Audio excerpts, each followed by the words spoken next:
Oi pessoal, aqui é o Eduardo, sejam bem-vindos à live do Apenas um Tracker, para quem está vendo no YouTube, e do O'Brien Deve Sofrer aqui no Instagram. E afinal de contas, né, esse perfil é o perfil do meu livro, meu recente lançamento, acabou de sair, este livrinho aqui, O'Brien Deve Sofrer, né, a história dos sofrimentos de Miles O'Brien em Star Trek Deep Space Nine. Para quem não sabe do que se trata, né? Existe uma categoria de episódios de Deep Space Nine que se chama episódios nos quais o O'Brien deve sofrer, e é sobre isso que esse livrinho aqui trata. Lembrando, então, né, não custa lembrar que o meu livro anterior, também sobre o universo de Star Trek, é esse aqui, Star Trek Utopia e Crítica Social, onde eu analiso 22 episódios das diversas encarnações de Star Trek a partir dessas duas perspectivas, né? Da utopia, né, que é um elemento aí basilar de Star Trek, e a crítica social, outro elemento fundamental da franquia. Os dois livros estão à venda aí nos links, né, que vocês encontram aqui na bio do... Acho que voltamos, estamos novamente aqui. Então, eu estava falando, os meus dois livros, né, estão à venda aí, vocês podem encontrar todas as informações nos links que estão aqui no Instagram, tá o link na bio, e no YouTube vai estar na descrição do vídeo. Muito bem, eu tenho por hábito, nessa live, comentar, né, fatos históricos que aconteceram no dia, né, nesse dia, no universo de Star Trek. Hoje eu separei dois aqui. Um falecimento, né? O nascimento, então, aniversário que nós comemoramos hoje, é da Alice Krige, né? Que interpretou a Rainha Borg no Star Trek First Contact e também no series finale de Star Trek Voyager. Então, aí, parabéns a Alice Krige, que nasceu em 1954. A outra data marcante de hoje, acontecimento, aliás, né, marcante dessa data, é o falecimento, a morte em 2018, então, portanto, há 3 anos, do Harlan Ellison. Para quem não sabe, o Harlan Ellison, ele é o roteirista, ele escreveu a história, né, o roteiro original daquele episódio, Cidade à Beira da Eternidade, um dos episódios mais amados, né, de todos os episódios de Jornada nas Estrelas, da série clássica, né, no qual Kirk e Spock saem atrás do McCoy, né, voltam ao passado, porque ele havia passado lá pelo Guardião do Tempo, né, por aquele portal que inclusive agora foi retomado em Star Trek Discovery em 2 episódios incríveis, né, da 3ª temporada. Então continua rendendo, né, ainda frutos aquela história, e ela foi escrita pelo Harlan Ellison. E esse cara, ele escreveu, na verdade, um roteiro completamente diferente, né, ou muitas e muitas coisas diferentes daquele que foi filmado de fato, né? E ele era um cara que, inclusive, o roteirista, o cara que escreveu o livro Psycho, né, que deu origem ao filme do Hitchcock, ele disse que ele falou sobre o Harlan Ellison o seguinte: esse é o único cara o único ser vivo que eu conheço que o ambiente natural dele é água quente. Isso em função do temperamento dele, que era bastante difícil, né? Era aquela pessoa que falava sem papas na língua, né? Falava o que pensava. Então, imaginem o rebuliço, né? A confusão que deu quando ele viu que o roteiro dele tinha sido completamente alterado, né? Para o roteiro que foi filmado. E alguns anos atrás foi feita uma HQ, que é essa aqui, ó. Cidade à Beira da Eternidade, Jornada nas Estrelas, onde o roteiro original, escrito pelo Ellison, foi transformado aqui nessa história, né? É uma história pesada, envolve uso de drogas, né? Bem coisas assim que refletem muito ali o final da década de 60, né? Aquela questão do LSD e tal, outras drogas, né? Então fica aí o registro. Há 3 anos morria o Harlan Ellison, um cara que ficou puto, né? Muito puto com o que fizeram com o roteiro dele, e no fim acabou saindo como uma HQ alguns anos atrás. Mas o que importa mesmo a gente falar hoje é o seguinte: hoje é o dia do orgulho LGBTQIA+. Eu vou falar LGBT para ficar mais dinâmico, né? Hoje é o dia do orgulho LGBT, 28 de junho. Provavelmente a maioria sabe, né, por que a data é essa, né, mas não custa relembrar. Em 1969 houve uma grande revolta, né, do público LGBT em Nova York depois que um bar, né, que era frequentado por esse público foi invadido pela polícia, né. Então a partir daquele momento houve, né, grandes manifestações, né, na qual gays, né, homossexuais se colocaram contra a polícia, né? E aí, a partir dessa data, que ficou marcada, né, na história como um primeiro movimento assim, pelos direitos das pessoas LGBT, que hoje é comemorada essa data, né, de 28 de junho, como Dia do Orgulho LGBT. E é uma data que veio para ficar, né? Vocês já devem ter percebido que a data realmente está no calendário, né? Quando chega essa semana, né, última semana de junho, já toda a publicidade, todas as grandes marcas, né, mudam o seu perfil nas redes sociais para a bandeira arco-íris, né, a bandeira do movimento. Então é uma data que está realmente consolidada, né, para desespero dos reacionários e conservadores e fascistas em geral. Então, é muito bom, né, que isso esteja acontecendo, que essa data esteja aí sedimentada, né, no calendário cívico brasileiro e para a gente, né, cada vez mais mostrar que o preconceito não está com nada, que o preconceito é uma idiotice e que não só é uma idiotice, como é crime, né? Uma das grandes conquistas aí do movimento LGBT nos últimos anos foi justamente a criminalização, né, reconhecida pelo STF, da homofobia e da transfobia, ou seja, é crime, né? A pessoa manifestar o seu ódio contra uma pessoa de orientação sexual divergente, né? Ela vai ser multada, vai ser presa e qualquer punição aí que seja cabível, né, para esse tipo de comportamento que hoje em dia é inaceitável, né?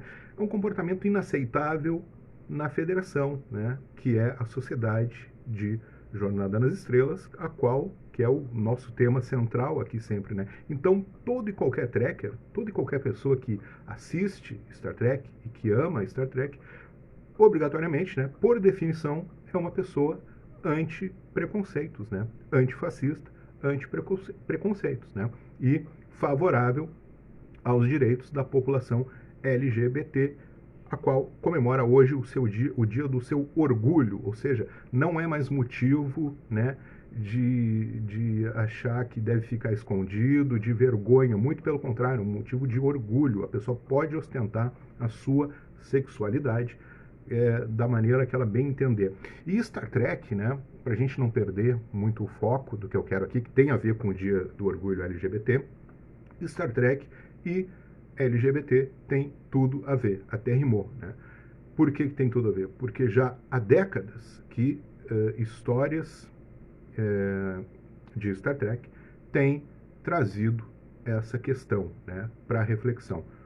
Como vocês estão cansados de saber, né, Jornada nas Estrelas é uma série que, muito além do entretenimento, que é, claro, fantástico, é uma série que nos faz refletir sobre o presente. Eu sempre tenho a minha fórmula que eu repito, é o seguinte: Star Trek fala do futuro para falar do presente, fala do espaço para falar da Terra e fala de alienígenas para falar da humanidade.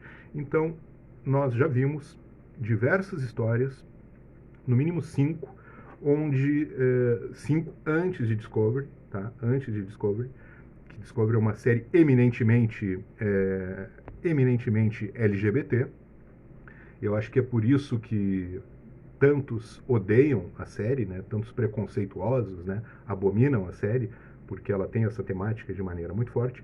Mas, voltando aqui no tempo, né, Star Trek tem tudo a ver com LGBT já desde a década de 90, né? Daquele primeiro período áureo, né? Agora a gente vive um segundo período áureo de Star Trek. Bom, eu vou falar 2 episódios só, tá? Eu vou falar sobre o episódio The Outcast, da nova geração, e o episódio Rejoined, de Deep Space Nine, né? Que abordam de maneira genial a temática LGBT. O primeiro episódio, The Outcast, ele foi ao ar em 1992, né? E ele foi escrito pela Jeri Taylor, que é uma figura que depois ficaria muito importante a partir da 5ª temporada da nova geração e depois na criação de Voyager, né? E ele trata a história, resumidamente, é a seguinte, né? A Federação está apoiando ali, auxiliando uma raça chamada Dinai, né? Que é uma raça que não tem gêneros. Eles desconhecem o gênero feminino e o gênero masculino. Eles são, né, não possuem gênero, tá? Definido. Então, todos os relacionamentos deles não são baseados, né, nessa dicotomia tradicional de homem e mulher, né? E aí, opa, já acende, né, uma luz vermelha lá na cabeça daqueles idiotas que têm preconceito. Pô, o que é isso aí? Opa, isso aí não dá, isso aí não dá. Bom, e aí vai piorando, né? Porque o nosso glorioso garanhão, William Riker, ele vai se apaixonar por uma Dinah chamada Soren, né? E ela vai se apaixonar por ele. E ela é interpretada por uma atriz, né? Mas ela não tem gênero. E aí, o que acontece? Qual é o conflito, o drama, né? Na sociedade Dinah, assim como na Terra há o preconceito contra LGBT, na sociedade Dinah há o preconceito contra quem se define por um gênero ou por outro, né? Ou seja, se o cidadão lá Dinah se sente melhor como homem ou se sente melhor como mulher, eles são objeto de ódio e de perseguição por parte das instituições, né, dos Dinah, e aí são submetidos à famigerada cura gay, né, uma analogia à cura gay, que é propalada aí por esses grandes imbecis que estão no poder no Brasil nos dias de hoje. E pastores evangélicos, né, e pessoas que usam a religião para oprimir as outras, né? Então, o que acontece? O Riker tenta salvar, né, a Soren desse destino, né, de ser submetida à cura gay. No fim, bom, spoiler, mas é que o episódio foi ao ar há 30 anos, então spoiler eu acho que não se aplica mais. Ela, no fim, a história tem um final triste, né? Ela é curada, né, daquilo que eles consideravam um desvio, né, da sexualidade dela, e aí o romance com o Riker acaba, né, porque existe um tabu naquela sociedade que uma pessoa não poderia se relacionar com outra que tivesse o gênero definido, e pior ainda, não poderia manifestar, né, o seu gênero. No caso dela, ela manifestou o gênero feminino. Então é um grande discurso, isso vale a pena ver esse episódio pelo discurso no momento do julgamento dela.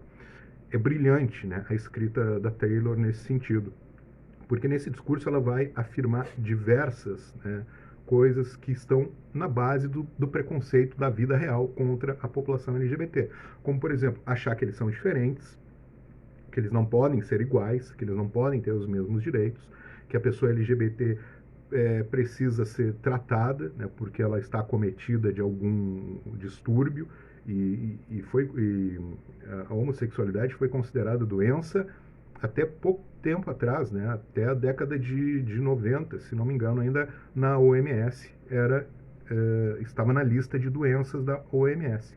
O Brasil, inclusive, foi o país que conseguiu, que foi antes outros tempos, né, gente, outros tempos.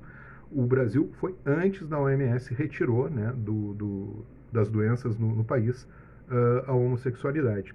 Então, nesse grande discurso que ela faz, ela diz que não é antinatural, que ela sempre se sentiu mulher, né, e que isso não é antinatural, ela é apenas diferente, mas que ela tem direito aos mesmos direitos de qualquer outra pessoa Dinah, seja neutra ou seja com gênero definido, né?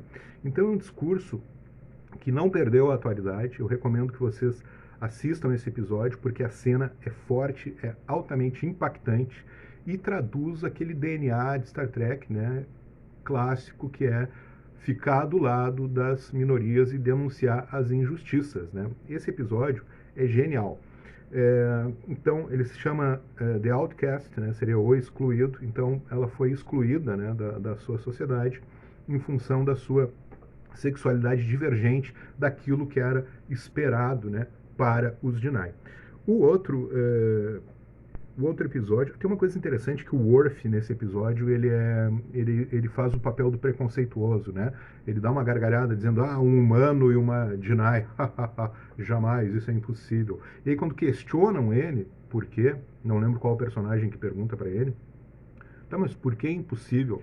E aí ele fica quieto e muda de assunto, né? Porque não há racionalidade, né, nisso, né, de tu ter o preconceito contra alguém que não tem a mesma inclinação, orientação sexual do que tu. Então, isso foi muito colocado de maneira muito inteligente pela Jerry Taylor nesse roteiro também, né. Então, assim, ó, episódio fantástico, é um dos meus episódios favoritos. No meu livro, Star Trek Utopia e Crítica Social, tem um capítulo dedicado a esse episódio, tá? Então confiram aí. E o outro episódio se chama Rejoined. É um episódio que foi ao ar em 1995, ou seja, 26 anos. O outro faz 29 anos, esse faz 26 anos.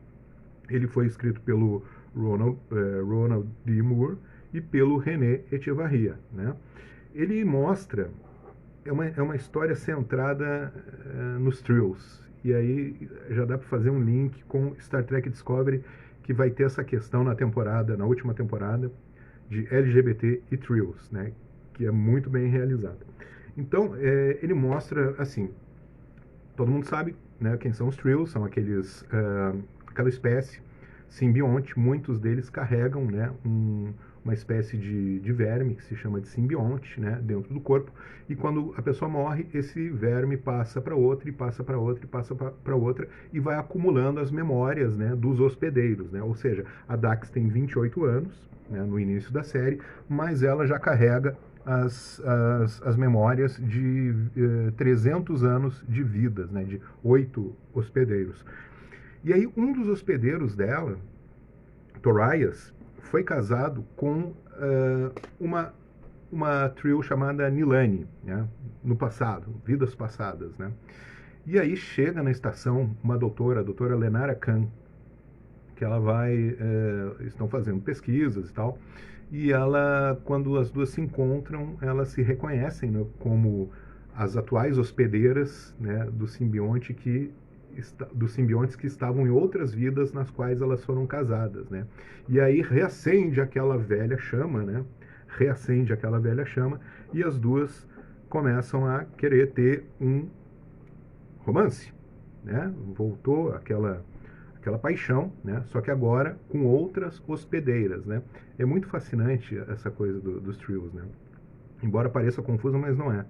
E é fascinante também. Só que daí tem um problema também, né? Também tem o seu dilema aqui, o seu conflito, né? Que é, elas não podem se relacionar porque existe um tabu. Não existe uma lei em Trill que regule isso, mas existe um tabu social muito forte, muito entranhado, que diz o seguinte: olha, quem está com um hospedeiro,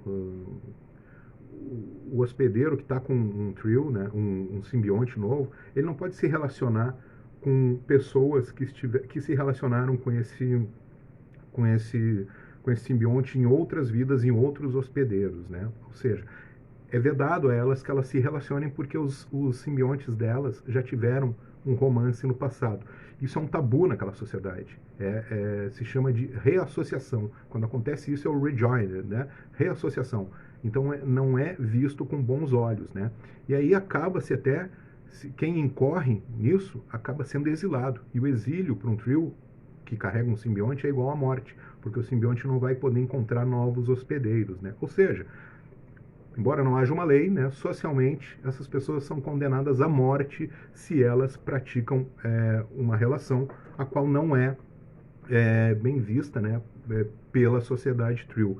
E aí, então é um tabu, né, um outro tabu, que é uma alegoria claríssima, né, da relação entre pessoas LGBT. Olha, você não pode um homem não pode se relacionar com outro homem, uma mulher não pode se relacionar com outra mulher, porque isso é feio, é proibido, e aí nós não gostamos e tu vai ser exilado, né? Como pessoas são expulsas da família, ou perdem seus empregos, ou sofrem bullying, etc, etc, etc e tal. Então, uma grande analogia, né, ao preconceito contra homossexuais, contra LGBTs, né, nesse episódio. Então, é outro episódio que é fantástico, mas ele tem ainda a cereja do bolo, que é o primeiro beijo entre duas mulheres, né, na história de Star Trek. E depois Deep Space Nine repetiria ainda, né, com a Ezri e com a Kira lá no universo paralelo, no universo espelho, né. Minha gata está espirrando aqui. E aí, gente, então tem o beijo entre as duas, que é uma cena antológica de Star Trek, né? Que aí tá aí para mostrar que Star Trek não tem preconceito, né, contra pessoas LGBT. Bom, já tinha até o Spurk, né, que era os fanzines que as pessoas faziam sobre o Kirk e o Spock, né, que hoje se chama de shippar, né, já shippavam eles desde a década de 60 com os fanzines onde eles tinham um romance.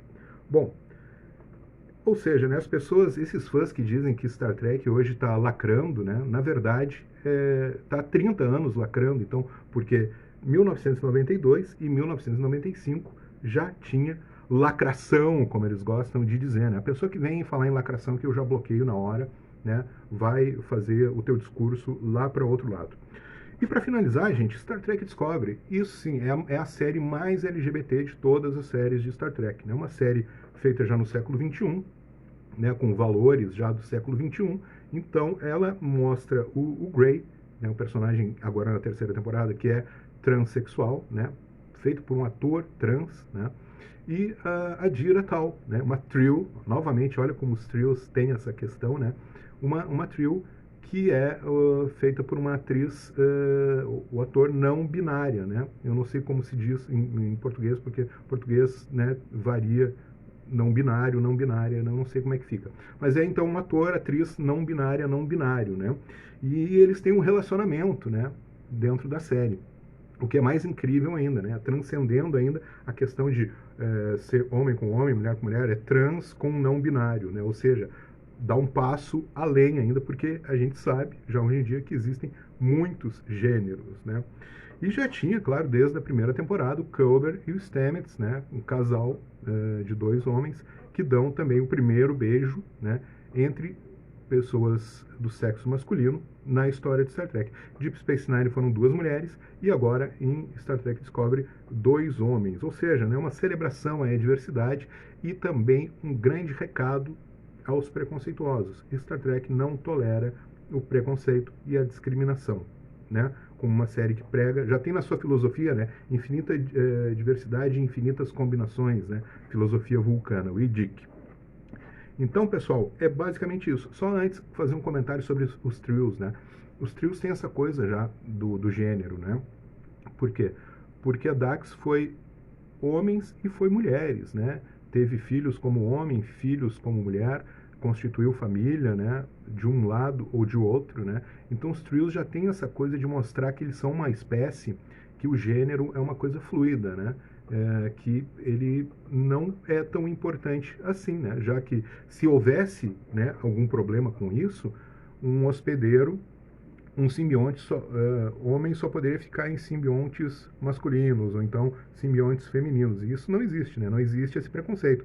O simbionte ele é enxertado tanto em homens quanto em mulheres.